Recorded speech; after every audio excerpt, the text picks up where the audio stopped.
आज पत्रकारांशी बोलत असताना बजरंग सोनवणे चांगलेच तापले होते। त्या ठिकाणी बोलत असताना ते थेट म्हणाले, अरे मी त्या धनंजयचं नाव घ्यायला घाबरत नाही, परंतु मी जर त्याचं नाव घेतलं तर त्याला सजा होणार आहे का, असं वक्तव्य करत त्यांनी जे आहे त्या ठिकाणी प्रतिक्रिया दिली। तर नेमकं काय म्हणालेत आपण पाहूया, परंतु तत्पूर्वी विनंती असेल, देश मराठी चॅनलवर नवीन असाल तर चॅनलला नक्कीच सबस्क्राईब करा। मसाजोग गावचे सरपंच संतोष देशमुख यांच्या हत्ये प्रकरणातील मुख्य आरोपी कृष्णा आंधळे अद्याप फरार आहे। दरम्यान पोलिसांनी या प्रकरणाचा तपास पुढे नेत आरोपपत्र दाखल केले असून वाल्मिक कराडला हत्येचा मुख्य सूत्रधार घोषित करण्यात आला आहे। आरोपपत्रात कराड विरोधात ठोस पुरावे सादर करण्यात आले असून 5 गोपनीय साक्षीदारांनी त्यांच्या विरोधात जबाब दिला आहे। यामुळे कराडच्या अडचणीत आणखीच वाढ झाली आहे।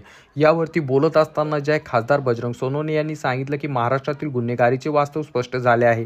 वाल्मिक कराड गुन्हेगारीच्या टोळीचा प्रमुख असून त्याच्या टोळीत अजून 11 जण असून सुमारे 100 लोक त्याच्या प्रभावाखाली कार्यरत असल्याचे सांगितले। तसेच या टोळीला राजकीय आश्रय असल्याचा गंभीर आरोप देखील त्यांनी केलाय। मी त्याचे नाव घेण्यास घाबरत नाही, परंतु त्याचे नाव घेतल्याने राजीनामा घेणार का, असा सवाल जय सोनवणे यांनी उपस्थित केला। सोनवणे असे म्हटले, या प्रकरणात ईडी चौकशी आवश्यक आहे। गुन्हेगारीच्या मुळापर्यंत जाऊन तपास व्हायला हवा। तसेच पोलीस अधिकारी महाजन आणि पाटील यांना सह आरोपी म्हणून तपासात समाविष्ट करण्यात यावे अशी मागणी त्यांनी केली। या अधिकाऱ्यांनी आरोपींना मदत केली असून त्यांच्यावरही कारवाई व्हायलाच पाहिजे। सोनवणे म्हटले की अधिवेशन सुरू असताना एका व्यक्तीने प्रतिक्रिया देत वाल्मिक कराड माझा माणूस आहे असे जाहीरपणे सांगितले होते। योग्य चौकशी केल्यास त्या माणसापर्यंत देखील पोहोचता येईल। त्यांनी पोलिसांच्या तपासाचे कौतुक केले, पण गुन्हे सिद्ध होण्यासाठी आवश्यक पुरावे प्रभावीपणे सादर होणे देखील गरजेचे आहे असे मत त्यांनी वक्तव्य केले।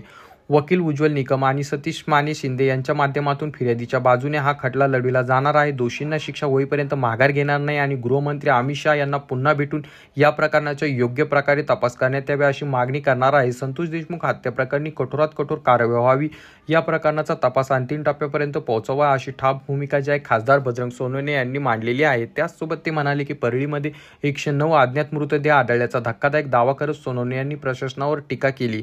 त्यांनी विचारले की या मृतदेहांचा मृत्यू नक्की कशामुळे झाला, कोणती स्पष्टता नाही। हृदयविकाराने गेले की त्यांची हत्या करण्यात आली असे स्पष्टपणे करण्यात यावे। बजरंग सोनवणे यांनी जे असे बोलत असताना धनंजय मुंडे यांच्यावरती चांगला तासेरा ओढलेला आहे। तरी तुम्हाला सदरील प्रकरणाबद्दल काय वाटतं खाली कॉमेंट करून नक्कीच सांगा।